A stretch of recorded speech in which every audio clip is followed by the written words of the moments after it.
கர்த்தருக்குள் அன்பான தேவ பிள்ளைகளே, ஆண்டவரும் இரட்சகருமாகிய இயேசு கிறிஸ்துவின் நாமத்தினால் உங்களுக்கு என் அன்பின் வாழ்த்துதலை தெரிவிக்கிறேன். இந்த நல்ல நாளிலேயும் சங்கீதம் 139 அதனுடைய 7வது வசனத்தை வாசிக்கிறேன். உம்முடைய ஆவிக்கு மறைவாய் எங்கே போவேன்? உம்முடைய சமூகத்தை விட்டு எங்கே ஓடுவேன் என்று தாவீது கேட்கிறத பார்க்க முடியும். இன்னைக்கு தாவீது சொல்றாரு, உங்களுக்கு மறைவா நான் எங்க ஆண்டவரே போக முடியும்? உங்க சமூகத்தை விட்டு எங்க தான் ஓட முடியும்னு அவர் கேட்கிறார். இன்னைக்கு யோனா அவருடைய சமூகத்தை விட்டு ஓடினான்.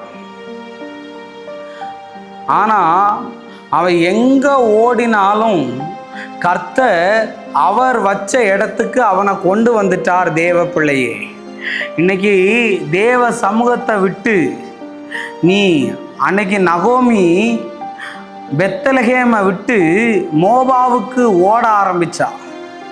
எல்லாமே இழந்து போய் திரும்ப தேவன் பெத்லகேமுக்கு அவளை கொண்டு வரக்கூடிய ஒரு சூழ்நிலையை அனுமதித்தார். இன்னைக்கு நீ மோபாவை நோக்கி ஓடினாலும், தர்ஷீஷை நோக்கி நீ ஓடினாலும் என் தேவன் உன்னை திருப்பி கொண்டு வருவார். திசை மாறி போனவனை திருப்பி கொண்டு வந்தார். தேவ பிள்ளையே, இன்னைக்கு ஆண்டவரை விட்டு நீ ஓடி போயிட்டியா? இன்னைக்கு வேதத்தை வாசிக்கிறது இல்லை, சரியா ஜோம் பண்றது இல்லை, சரியா சர்ச்சுக்கு போறது இல்லை. இன்னைக்கு ஏனோ தானோன்னு குருட்டாட்டத்தினாலும் மயக்கத்தினாலும் கட்டப்பட்டு இருக்கிறாய். ஆனால் நீ எங்கே ஓடினாலும் கடைசியில் வந்து நீ விழ வேண்டிய இடம் எங்க தெரியுமா? தேவனுடைய சமூகம் என்பதை மறந்து விடக்கூடாது. ஏன் பெத்லகேமுக்கு திரும்பி வந்தாள் நகோமி? தேவன் அங்கு உள்ள ஜனங்களை சந்தித்து ஆகாரம் கொடுத்து வருகிறார் என்று கேள்விப்பட்டாளாம். ஷபரபலபா. ஆதாமே, நீ எந்த செடிக்குள்ள போய் மறைந்திருந்தாலும், எந்த கோய்க்குள்ள போய் மறைந்திருந்தாலும் உன்னை அவர் கண்டுபிடிச்சிட்டு வருவார். இன்னைக்கு எங்கேயும் ஓடாத அவருடைய சமூகத்தை விட்டு அதனால தான் நான் எங்க ஓடுனாலும் நீங்க கண்டுபிடிச்சிடுறீங்கன்னு. ஏன்னா அவருக்கு நீ தேவை. யோனா, நீ கீழ்ப்படியாம போயிட்டியா?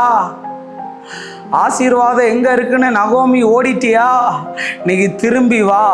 கர்த்தர் உன் இழப்புகளை எல்லாம் சரி செய்து, உன்னுடைய போராட்டங்களை எல்லாம் சரி செய்து உனக்காக கர்த்தர் அற்புதத்தை செய்ய உண்மை உள்ளவராய் இருக்கிறார். நம்ம ஜெபிப்போமா?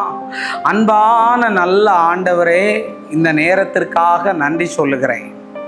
ஆண்டவரே, இன்னைக்கு பேசின இந்த வார்த்தைகள் இந்த பிள்ளைகளுடைய வாழ்க்கையை கட்டட்டும், இந்த வாழ்க்கையை ஆண்டவரே மாற்றட்டும்னு நான் ஜெபிக்கிறேன். இயேசுவின் நாமத்தில் வேண்டுகிறேன் நல்ல பிதாவே. ஆமேன், ஆமேன்.